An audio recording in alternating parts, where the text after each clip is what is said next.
नमस्कार, स्वागत है आपका बिहार समाचार में। बिहार वालों के लिए मुख्यमंत्री नीतीश कुमार जी ने कई बड़ी घोषणाएं कर दी है। आज बिहार के लिए कई प्रमुख खबरें हैं। नीतीश कुमार जी ने कई योजनाओं की शुरुआत की है। साथ ही सरकारी नौकरी को लेकर भी बड़ी खबर है। गरीबों के लिए, किसानों के लिए सरकार ने कई घोषणाएं की। रोजगार और नौकरी को लेकर भी बड़ी खबरें सामने आ रही है। आज बिहार की महत्वपूर्ण खबरों पर बात करेंगे। इससे पहले आपसे एक छोटी सी अनुरोध है, कृपया वीडियो को एक प्यारा सा लाइक अवश्य कर दीजिएगा। आपका लाइक करना ही हमारी मेहनत का फल होता है। बिहार सरकार ने कहा है कि हर खेत तक हम पानी पहुंचाने का काम करेंगे, ये हमारा वादा है। और फिलहाल मुख्यमंत्री कृषि विद्युत संबंध योजना के तहत किसानों को फ्री में बिजली का कनेक्शन दिया जा रहा है। इच्छुक किसान हैं जिनको अभी तक बिजली का कनेक्शन नहीं मिला है, वे 28 फरवरी 2025 तक आवेदन कर सकते हैं। किसानों को निःशुल्क कृषि कनेक्शन दिया जाएगा और इसके लिए हर जिले में कैंप का आयोजन किया जा रहा है, शिविर लगाए जा रहे हैं। तो आप स्थानीय शिविर एवं नजदीकी विद्युत कार्यालय में जाकर भी आवेदन कर सकते हैं या फिर मोबाइल ऐप का भी उपयोग कर सकते हैं। आपको फ्री में कनेक्शन दिया जाएगा। अब पूरे बिहार भर से 8 साल से जमे पुलिसकर्मी हटाए जाएंगे। देखिए, बड़ी खबर है कि राज्य के सभी 12 पुलिस रेंज या क्षेत्र में 8 वर्ष या उससे अधिक समय से तैनात पुलिस पदाधिकारियों एवं कर्मियों का तबादला यानी ट्रांसफर किया जाएगा। पुलिस मुख्यालय ने इसे संबंधित आदेश सभी क्षेत्रीय आईजी और डीआईजी को भेज दिया है। साथ ही 8 वर्ष या उससे अधिक समय से एक ही स्थान पर जमे पुलिस कर्मियों की पूरी लिस्ट मांगी गई है। ये सूची 15 फरवरी तक मांगी गई है। इसके साथ ही ये प्रमाण पत्र भी मांगा गया है कि निर्धारित अवधि के अंतर्गत जिले में किसी भी पुलिस पदाधिकारी या कर्मी का नाम शेष नहीं है, यानी कोई भी पुलिस पदाधिकारी छूट नहीं गया है। और यदि भविष्य में ऐसा कोई मामला प्रकाश में आता है तो इसके लिए संबंधित पदाधिकारी ही जिम्मेदार होंगे। यानी पूरे बिहार भर से हर हाल में 8 साल या उससे ज्यादा समय से एक ही स्थान पर जमे पुलिस कर्मियों या अधिकारियों को हटाया जाएगा, उनका ट्रांसफर दूसरे जगह किया जाएगा। अब बिहार में अफसरों की मनमानी नहीं चलेगी। यदि समय पर वेतन भुगतान नहीं किया तो अफसरों का वेतन रुकेगा। देखिए, पंचायती राज विभाग ने राज्य के सभी 38 जिला पंचायत राज पदाधिकारियों को सख्त निर्देश दिया है कि फरवरी में अधीनस्थ कर्मियों और अधिकारियों के बकाया वेतन का भुगतान कर दें। अगर ऐसा नहीं हुआ तो जिला पंचायत राज पदाधिकारी और अपर जिला पंचायत राज पदाधिकारियों का वेतन रोक दिया जाएगा। विभाग ने तकनीकी सहायक, लेखपाल और कार्यपालक सहायकों को हर माह नियमित रूप से वेतन देने को कहा है। विभाग की सख्त हिदायत है कि किसी भी अधिकारी या कर्मी का वेतन और किसी प्रकार का भुगतान से जुड़े मामले को लंबित नहीं रखा जाए। साथ ही 15 फरवरी से पहले सभी तकनीकी सहायकों व लेखापालों के नियोजन से संबंधित रोस्टर को क्लियर कर विभाग को भेजने का निर्देश दिया है ताकि नियोजन समय पर हो सके। अब बिहार के सरकारी स्कूलों में बच्चों को किताब के साथ मिलेगी अभ्यास पुस्तिका यानी कॉपी भी मिलेगी ताकि प्रैक्टिकल की समझ बेहतर हो सके। देखिए, सरकारी स्कूलों में बच्चों को अगले सत्र से ही पहली बार कक्षा 1 से 5 तक के बच्चों को किताबों के साथ अभ्यास पुस्तिका देने की योजना तैयार की गई है और इसमें हिंदी, अंग्रेजी और गणित के साथ कलरिंग का अभ्यास भी बच्चे कर सकेंगे। अभ्यास पुस्तिका में बच्चों को उत्तर लिखने होंगे जिससे उनकी प्रैक्टिकल समझ बेहतर होगी। स्कूलों में अभ्यास पुस्तिका की भी नियमित जांच की जाएगी। शिक्षा विभाग की ओर से प्राथमिक शिक्षा में लगातार बड़े बदलाव किए जा रहे हैं। इसके तहत अगले सत्र में समय पर बच्चों को किताब उपलब्ध कराने के साथ ही अभ्यास पुस्तिका देने का आदेश जारी कर दिया गया है और ये आदेश नए सत्र में हर हाल में लागू करना होगा। कहा गया है कि सरकारी स्कूलों में नए शैक्षणिक सत्र की शुरुआत से ही बच्चों को किताबें वितरित की जाएगी ताकि वे वार्षिक परीक्षा से पहले कम से कम 2-3 बार पूरे सिलेबस का अच्छे से रिवीजन कर सके। अब बिहार का सरकारी स्कूल भी डिजिटलाइज्ड होने वाला है, मॉडर्न होने वाला है। बिहार का सरकारी स्कूलों में कामकाज डिजिटल होगा। हेडमास्टर प्रभारी को टैब मिलेगा। देखिए, बिहार के सरकारी स्कूलों में पढ़ाई के साथ साथ कागजी कामकाज भी अब डिजिटल सिस्टम से होगा। इसके लिए 76,000 स्कूलों में हेडमास्टर, प्रभारी और शिक्षा अधिकारियों को टेबलेट दिया जाएगा। इसकी सुरक्षा एवं रखरखाव की जिम्मेदारी प्रधानाध्यापक की होगी। टेबलेट खरीद की पूरी योजना शिक्षा विभाग ने तैयार कर ली है। वित्त विभाग से स्वीकृति भी मिल चुकी है। अब शिक्षा विभाग ने टेबलेट खरीद की प्रक्रिया शुरू कर दी है। प्रधानाध्यापक को टेबलेट देने की वजह पढ़ाई के साथ ही मुख्यालय से मॉनिटरिंग भी है। जिला और मुख्यालय के अधिकारी टेबलेट से ही प्रधानाध्यापक व शिक्षकों की मॉनिटरिंग व प्रशिक्षण का काम कर सकेंगे। कुल 1,61,138 टेबलेट खरीदे जाएंगे। इसमें से 225 करोड़ रुपए से भी अधिक खर्च होंगे। इस टेबलेट में 1 से 12वीं तक के क्लास के कोर्स अब भी अपलोड किए जाएंगे। साथ ही मोबाइल डिवाइस सिस्टम ऐप को भी अपडेट किया जाएगा। टेबलेट पर ई शिक्षा कोष पोर्टल, शिक्षकों की डिजिटल जानकारी, मिड डे मील का डाटा सहित अन्य सभी जानकारी अपलोड रहेगी। टेबलेट पर प्रधानाध्यापक का MIS डाटा, UDAIS डाटा की भी जानकारी दी जाएगी। साथ ही सरकारी विद्यालयों में बच्चों की हाजिरी यानी अटेंडेंस का भी काम अब टेबलेट से ही होगा। इसके लिए भी ऐप तैयार कर लिया गया है।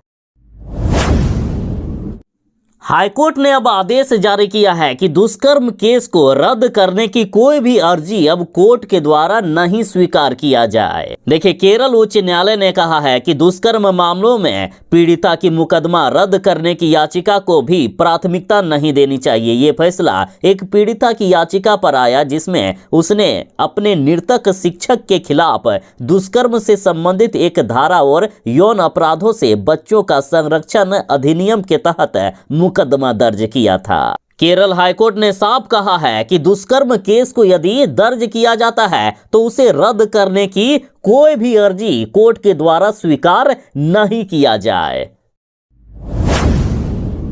बिहार फाइलेरिया मुक्त बनेगा। बिहार के 24 जिलों में कल से शुरू होगा ड्रग मास। फाइलेरिया की दवा पूरी तरह से सुरक्षित है। देखिए, सरकार की तरफ से कहा गया है कि फाइलेरिया की दवा पूरी तरीके से सुरक्षित है। खाने के बाद अगर किसी को जी मिचलाए, उल्टी महसूस हो या फिर सिर में दर्द हो तो समझें कि फाइलेरिया के अंश व्यक्ति में मौजूद है और दवा ने असर करना शुरू कर दिया है। और यदि किसी व्यक्ति को कोई भी असर नहीं होगा तो उस व्यक्ति में फाइलेरिया के अंश पहले से मौजूद नहीं है। बिहार के 24 जिलों में अभियान चलाकर 7,57,00,000 लाभार्थियों को दवा खिलाई जाएगी। इसमें से 13 जिलों बांका, गोपालगंज, भागलपुर, जहानाबाद, कैमूर, कटिहार, खगड़िया, मुंगेर, सीतामढ़ी, सिवान, सुपौल, पूर्वी चंपारण, पश्चिमी चंपारण में लाभार्थियों को 2 दवाएं यानी अल्बेंडाजोल और DIC खिलाई जाएगी। जबकि शेष 11 जिलों में जो कि है अरवल, औरंगाबाद, बेगूसराय, गया, जमुई, मुजफ्फरपुर, सहरसा, सारण, शेखपुरा, शिवहर, वैशाली में 3 दवाएं खिलाई जाएगी। इन 3 दवाओं में अल्बेंडाजोल, DIC और आइवरमेक्टिन दवा शामिल है। 2 वर्ष से कम उम्र के बच्चों, गर्भवती महिलाओं और अति गंभीर बीमारी से पीड़ित व्यक्तियों को छोड़कर अन्य सभी उम्र के व्यक्तियों को, महिला या पुरुष सभी को फाइलेरिया की दवा खिलाई जाएगी और ये प्रशिक्षित स्वास्थ्य कर्मियों के द्वारा खिलाई जा रही है। फाइलेरिया की दवा पूरी तरीके से सुरक्षित है। सरकार का सहयोग जरूर ही करें। अधिकतर देखा जाता है कि सड़क दुर्घटना में घायल व्यक्ति को अस्पताल पहुंचाने में लोग डरते हैं कि पता नहीं पुलिस केस हो जाएगा या पुलिस वाले हमसे क्या क्या पूछताछ करेंगे कि आपका इनसे क्या संबंध है, कहां से ये व्यक्ति आपको मिला, वगैरह वगैरह। इसलिए लोग पीड़ितों को सड़क पर तड़पता या मरता छोड़कर चले जाते हैं। लेकिन बिहार में अब नियम बदल गया है। सड़क दुर्घटना में घायल का निजी अस्पताल में बिना शर्त होगा इलाज। वैसे तो सरकारी अस्पताल में कुछ भी नहीं पूछा जाता है, वहां तो फ्री सब कुछ कर दिया गया है। अब निजी अस्पतालों में भी बिना शर्त होगा इलाज। और सुनिए, कई निजी अस्पताल ऐसे हैं जो उस व्यक्ति को भर्ती नहीं लेते हैं। उसके लिए पहले चालान कटता है, फीस देना पड़ता है भर्ती के लिए, तब जाकर भर्ती लिया जाता है। तो जो व्यक्ति उनको लेकर आया है वो कहां से फीस दे पाएगा। लेकिन अब सरकार ने नया नियम लागू किया है कि निजी अस्पताल ऐसे व्यक्ति को भर्ती लेने और इलाज से इनकार नहीं कर सकता है। उसे इलाज हर हाल में करना होगा। बाद में फीस मिले या ना मिले ये बाद में देखा जाएगा, लेकिन इलाज हर हाल में करना होगा। सभी निजी अस्पताल को इसकी जानकारी जिला परिवहन विभाग और राज्य स्वास्थ्य समिति के माध्यम से दे दी गई है। इसका निर्णय बिहार सड़क सुरक्षा काउंसिल में लिया गया है। बता दें कि सड़क हादसे में घायल होने के बाद जब कोई व्यक्ति अस्पताल पहुंचता है तो संबंधित व्यक्ति को ये कहकर भर्ती नहीं लिया जाता है कि पहले पुलिस इसे देखेगी। ऐसे में इलाज में समय लगता है और कई व्यक्ति की मौत तक हो जाती है। इसलिए अब सरकार ने नया नियम लागू किया है कि बिना शर्त ऐसे व्यक्ति को भर्ती लेना होगा और इलाज भी करना होगा। यदि उस व्यक्ति का कोई भी सगा संबंधी अवेलेबल नहीं है तो कोई यदि दूसरा व्यक्ति भी उसे लेकर आता है तो बिना फीस का ही उसे भर्ती लेना होगा, इलाज करना होगा, बाद में फीस का निर्धारण होगा। बिहार में स्मार्ट मीटर लगाए जा रहे हैं। कई लोगों को स्मार्ट मीटर के फायदे नहीं मालूम है। साथ ही विपक्षी नेता खास करके तेजस्वी यादव लगातार स्मार्ट मीटर को लेकर भ्रम फैलाते हैं कि स्मार्ट मीटर से सरकार लोगों को लूटने का काम करती है, 2 गुना 3 गुना बिजली बिल वसूला जाता है। ऐसे में सरकार ने अब नया नियम लागू किया है कि उस क्षेत्र का जो मुखिया होगा वो अपने गाँव के लोगों को समझाने का काम करेगा। साथ ही बिजली विभाग के जो भी कर्मी होंगे उसके साथ मुखिया भी जाएंगे और जिस घर में स्मार्ट मीटर लगेंगे वहां के लोगों को समझाया जाएगा कि इससे फायदे कितने हैं, किसी के बहकावे में ना आए। देखिए, खबर है कि गांवों में स्मार्ट प्रीपेड मीटर लगाने में मुखिया, सरपंच सहित अन्य जनप्रतिनिधियों द्वारा सहयोग लिया जाएगा। स्मार्ट मीटर को लेकर किसी तरह का कोई मतभेद नहीं हो, इसके लिए कंपनी ने यह बड़ा निर्णय लिया है। बिजली कंपनी ने इस बाबत इंजीनियरों को आवश्यक निर्देश दिया है।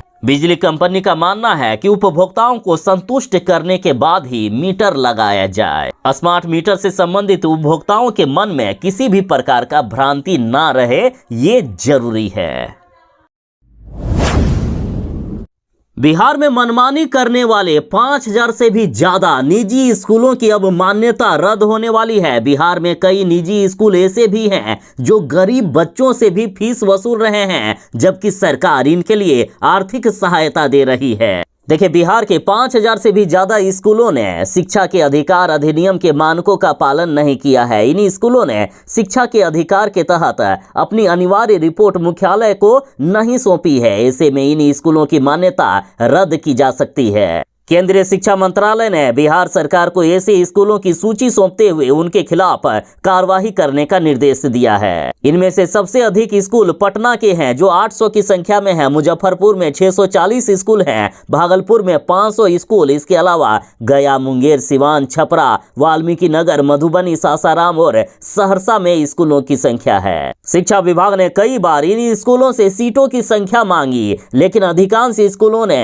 रिपोर्ट नहीं सौंपी। इतना ही नहीं, कई निजी स्कूल ऐसे भी हैं जो गरीब बच्चों से एडमिशन के बाद भी फीस वसूलते हैं। सरकार ने सख्त निर्देश दिया है कि गरीब बच्चों का एडमिशन लेना अनिवार्य है, फिर भी कई स्कूल गरीब बच्चों का एडमिशन लेने से आनाकानी कर रहे हैं। बाकी आप दर्शकों की भी नज़र में ऐसा कोई स्कूल है जो मनमानी कर रहा है तो कमेंट में उस स्कूल का नाम जरूर बताइएगा, उस पर भी जरूर कार्रवाई होगी। 500 बेड के बन रहे IGIMS में फिलहाल 200 बेड वाले 2 ब्लॉक का उद्घाटन मुख्यमंत्री नीतीश कुमार जी ने किया है। देखिए, मुख्यमंत्री नीतीश कुमार जी ने बीते दिन इंदिरा गांधी आयुर्विज्ञान संस्थान यानी IGIMS परिसर में 200 बेड वाले ब्लॉक ए एवं ब्लॉक डी का उद्घाटन किया। दोनों ब्लॉक 280 करोड़ रुपए की लागत से बनी है और खबर है कि अगले सप्ताह से ही मरीजों को इसमें भर्ती भी किया जाएगा। इस नए भवन में सबसे पहले मेडिसिन विभाग की OPD सेवा शुरू होगी। साथ ही इस अस्पताल में 50 बेड अलग से आयुष्मान वार्ड का भी बनेगा। बनाए गए इन 2 भवनों में तीसरे तल पर स्त्री व प्रसूति विभाग वार्ड के 60 बेड बनाए गए हैं, तो वहीं चौथे तल पर नवजात व शिशु रोग विभाग संचालित होगा। सरकार की कोशिश ये है कि गंभीर से गंभीर बीमारियों के लिए भी अब मरीजों को प्राइवेट अस्पताल का रुख नहीं करना होगा, सरकारी स्तर से ही उसका उचित इलाज हो जाएगा। अब ड्रोन का उपयोग कचरे के ढेर का सर्वे करने के लिए भी किया जाएगा। देखिए, खबर है कि राज्य के 45 निकायों में ड्रोन से कचरे के ढेर का होगा सर्वे। नगर विकास एवं आवास विभाग ने राज्य के 19 नगर निगम सहित 45 नगर निकायों में कचरों के ढेर का सर्वे कराने के लिए निर्णय लिया है। विभाग ने 6 एजेंसियों को इसकी जिम्मेदारी भी सौंपी है। सर्वे ड्रोन से करवाया जाएगा। इसकी रिपोर्ट के आधार पर कचरे के ढेर का निस्तारण किया जाएगा। जरूरत के अनुसार प्रोसेसिंग प्लांट भी लगाए जाएंगे। पूरे बिहार में सफाई अभियान चलेगा। वर्षों से एक ही जगह पर कचरे का ढेर होने के चलते इससे मिट्टी और भूजल भी प्रदूषित होता है। अब जल्द ही बिहार साफ सुथरा और स्वच्छ होगा। राष्ट्रीय खेल में बिहार ने पहला स्वर्ण पदक जीता है। देखिए, उत्तराखंड में आयोजित 38वें राष्ट्रीय खेल के लॉन बॉल महिला ट्रिपल स्पर्धा में बिहार ने स्वर्ण पदक पर कब्जा किया। देखिए, फाइनल मुकाबले में खुशबू कुमारी, निकहत खातून व पायल प्रीति ने बेहतरीन प्रदर्शन के साथ पश्चिम बंगाल को कांटे की टक्कर देते हुए बिहार ने 15-14 से पराजित किया। खास बात यह है कि वर्ष 2000 में बिहार विभाजन के बाद से 25 वर्षों के लंबे इंतजार के बाद नेशनल गेम्स में बिहार की झोली में पहला स्वर्ण पदक आया है। सुप्रीम कोर्ट ने यह आदेश जारी किया है कि पहली शादी कायम है, फिर भी दूसरा पति देगा गुजारा भत्ता। महिलाओं के लिए बड़ी खबर है। उच्च न्यायालय ने कहा है कि एक महिला दंड प्रक्रिया संहिता यानी सीआरपीसी की धारा 125 के तहत अपने दूसरे पति से गुजारा भत्ता पाने की हकदार है, भले ही उसका पिछला विवाह कानूनी रूप से बरकरार हो। यानी किसी महिला की पहली शादी अब कायम हो, उसने तलाक कानूनी रूप से नहीं लिया है, फिर भी दूसरा पति उसे गुजारा भत्ता देता रहेगा, तब तक देता रहेगा जब तक महिला इसकी डिमांड करती रहेगी। सुप्रीम कोर्ट ने आदेश जारी किया है कि यहां दूसरा पति किसी भी कीमत पर गुजारा भत्ता देने से मना नहीं कर सकता है। अब बच्चों से पूछताछ के लिए हर थाने में बनेंगे चाइल्ड फ्रेंडली कॉर्नर। देखिए, पटना के हर थाने में चाइल्ड फ्रेंडली कॉर्नर बनाया जाएगा। ऐसे कॉर्नर पर किशोर न्याय अधिनियम के तहत पुलिस थाने में बच्चों से पूछताछ की जाएगी। सरकार ने कहा है कि किशोर न्याय अधिनियम के विभिन्न प्रावधानों के अनुसार पुलिस थानों में बच्चों से पूछताछ के लिए एक बाल अनुकूलन वातावरण तैयार करने की आवश्यकता है। इससे बच्चों को ये अनुभव ना हो कि वे हिरासत में हैं। बाल कल्याण पुलिस पदाधिकारियों की प्रशिक्षण कार्यशाला में पटना के डीएम ने ये बड़ा आदेश दे दिया है। इन्होंने कहा कि बच्चों के अधिकारों की सुरक्षा पुलिस प्रशासन की प्राथमिक जिम्मेदारी में से एक है।